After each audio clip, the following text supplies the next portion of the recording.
Sawadee, welcome back. We are staying at Wyndham again. Last time we stayed at Wyndham Hua Hin and I enjoyed it so much. That's why we're gonna try another Wyndham, but this time in Bangkok. In this video, we will show you the room, the facilities, a little bit of the surroundings, and of course, the breakfast that we enjoy so much. Yeah, I've read so many reviews that the breakfast is amazing, but first, let's start with the room. Before Wyndham took over this hotel, it was mainly a condo. Now it's part hotel and still has some residences. That's why when we walked in, it felt more like staying at an apartment than at a hotel. The room is almost 60 square meters big and you find stuff you wouldn't normally find at a hotel. The washing machine, for example. The view and the bed are great, and inside the closet there's a safe and bathrobes. But the highlight for me is inside the bathroom. I fell in love with this Japanese toilet. The toilet seat is warm, which makes it so comfortable. Just sitting there and having a coffee is all I need. Standard shower, but lots of amenities. They spare no expense on those.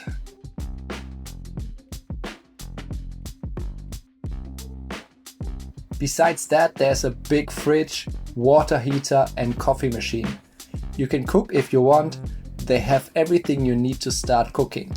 Pots, pans, plates, as well as a microwave. Really feels more like a condo or an Airbnb. Now let's get to the things about this room that I don't like. First, you can't watch TV from the bed. I like to do that when I'm at the hotel, just log into Netflix and chill a bit. I mean, you have the couch, but I prefer the bed. Next thing, the TV is not a smart TV, so there is no Netflix or other streaming apps. For me, that's unacceptable, at least at a 4-star plus hotel. It might be different for you, but let's check out the facilities next.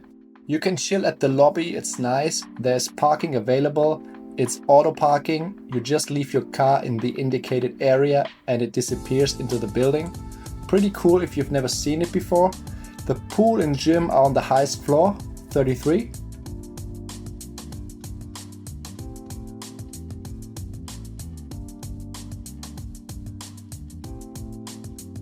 You get great views of Bangkok from up here.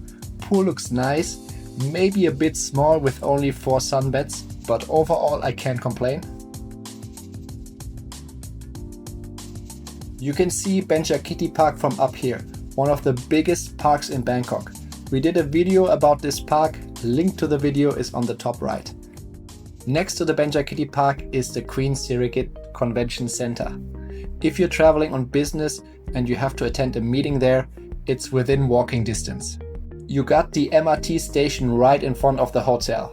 If you take one station to Sukhumvit, you will get to Terminal 21. Big shopping mall in the heart of Bangkok, worth checking out.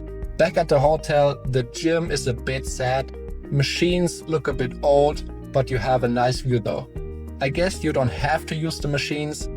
You can find something else to do a workout. For example, this hula hoop ring. Doesn't look that difficult, right?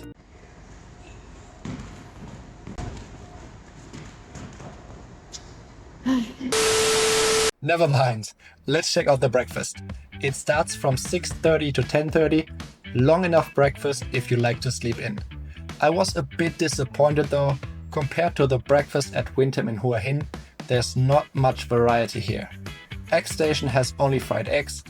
Yogurt and fruits are okay, but most of the warm food doesn't look like breakfast at a 4-star hotel.